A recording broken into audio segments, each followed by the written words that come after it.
Puis ce n'est pas nécessaire que ça soit dans le moment présent. Il l'a dit ce matin, le Père François, il faut être patient. Il faut être patient dans le temps. Et ça, c'est merveilleux. Tu l'as dit, Seigneur, tu vas le faire, j'y crois. Une des conditions nécessaires pour permettre à la grâce d'agir dans notre vie, écoutez-moi bien, frères et sœurs, c'est important ce que je vous dis. Une des premières conditions pour permettre à la grâce d'agir dans notre vie, je dis oui aujourd'hui à ce que je suis. Oui à ma condition de femme, à ma condition de vie, à ma condition d'épouse, à ce que j'ai, je dis oui, profondément et pour vrai. Et ce oui à la grâce, oui à ce que je suis, oui aux situations qui sont les miennes. Vous savez, là, j'aurais pu être bloqué pour le congrès, hein? J'avais 1001 raisons de ne pas venir. Un beau-frère qui est mort, qu'on a enterré la semaine dernière. On est frappé d'épreuves en 14 jours, tout s'est fait.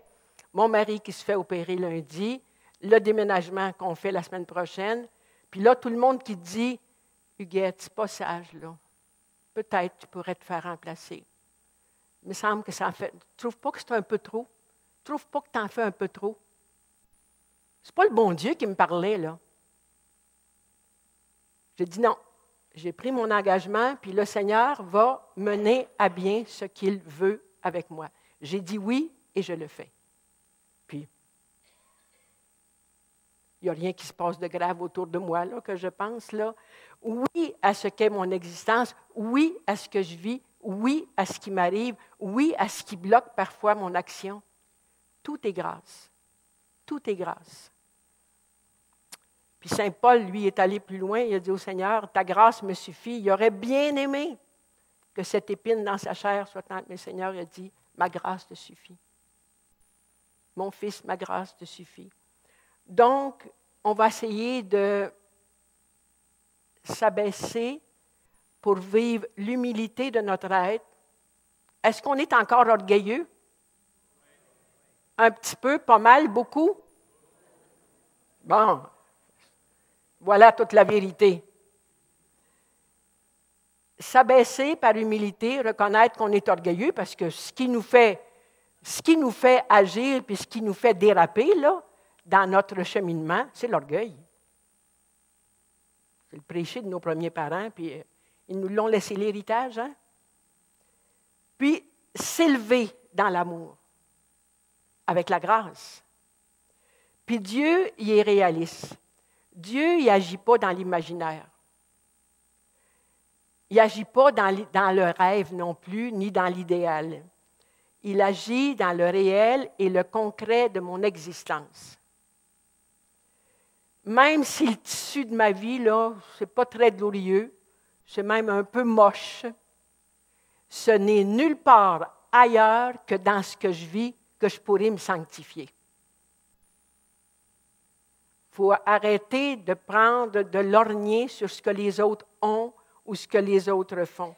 La personne que Dieu aime avec la tendresse de son cœur, dans son amour infini, c'est celle que je suis, comme je suis, avec ce que je suis. Mais son grand désir, c'est dans son amour de me transformer. Il n'aime pas la personne que je voudrais être puis que j'aimerais être. Celle-là, il ne la connaît même pas. C'est ce que je suis qui l'intéresse. Et c'est avec ce que je suis qu'il veut me faire avancer dans le chemin de sainteté.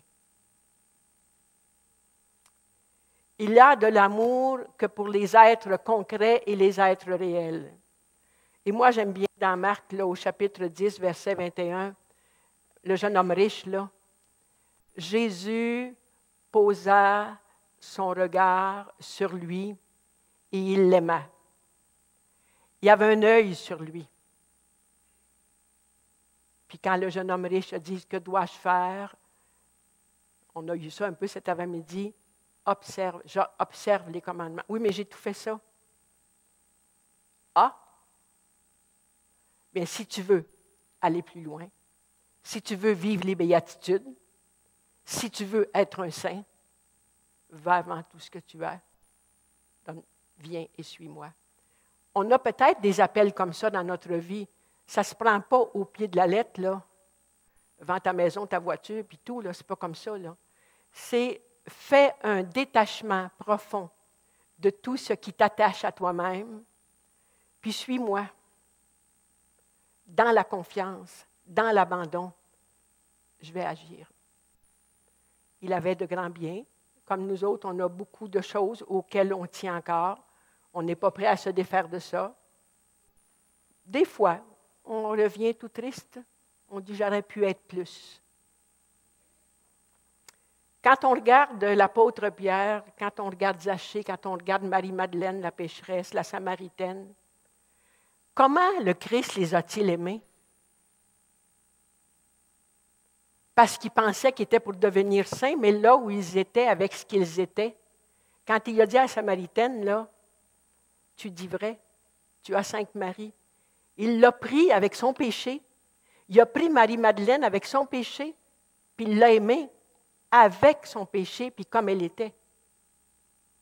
Mais à cause de l'accueil de Pierre, de Zachée, de Marie-Madeleine, le Seigneur les a transformés. Il ne les a pas pris dans la résurrection de leur être et dans la guérison. Il les a pris là où ils étaient. Mais comme il y avait de l'accueil et de l'amour pour Jésus dans le cœur de ces personnes qui ont reconnu un maître, il les a guéris. Répétez-moi là, de tout votre cœur, qu'est-ce qui nous empêche de guérir? On n'aime pas assez. Si vous mettez ça en pratique après le congrès, là, vous allez voir, il y a quelque chose qui va changer dans votre vie et vous allez guérir. Satisfaction garantie ou argent remis. L'Esprit Saint, il agit toujours avec ma collaboration, avec l'accueil, avec ma liberté intérieure, puis avec la confiance que je lui fais. De ce que je suis, de ce qu'est la vie que je mène, de ce que sont mes enfants, de ce que vivent mes enfants. Seigneur, c'est avec ça que je t'accueille, puis c'est comme ça que je t'aime, puis toi, fais ce que tu veux avec chacun des miens, puis avec ce que je suis. Est-ce qu'on pourrait... Moi, j'ai un grand amour dans ma vie spirituelle, là. Mon grand amour, là, c'est l'Esprit Saint. L'Esprit Saint, là, je l'appelle des centaines et des 200 de fois par nuit.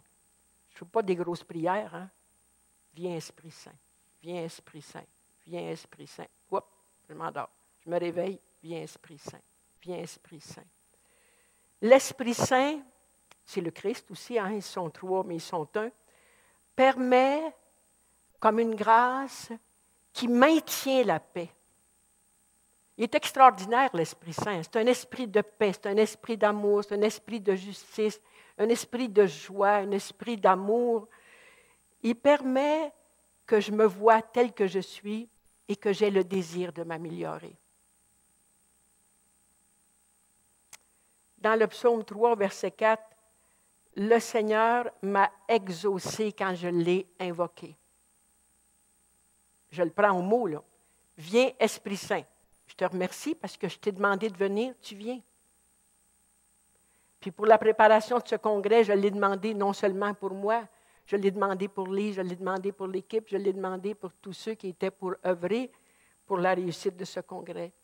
L'Esprit Saint, c'est... moi, j'aime beaucoup la parole de Dieu qui nous dit « Quand je serai élevé au ciel, l'Esprit Saint ne vous apprendra rien de nouveau. » Mais il va vous redire, j'en ajoute là, il va vous redire tout ce que je vous ai enseigné pendant que j'étais avec vous. C'est le sursis de grâce qui nous poursuit jusqu'à la fin des temps.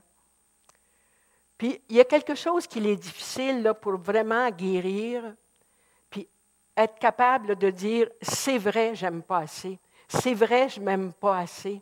C'est vrai, j'aime pas assez le Christ, puis j'aime pas assez le Père qui m'a créé. Il est très difficile pour un être humain d'accepter qu'il se dérange lui-même. Est-ce que ça vous est déjà arrivé de dire, ben là, c'est parce que c'est lui qui a fait ça, c'est à cause de tel événement que c'est arrivé.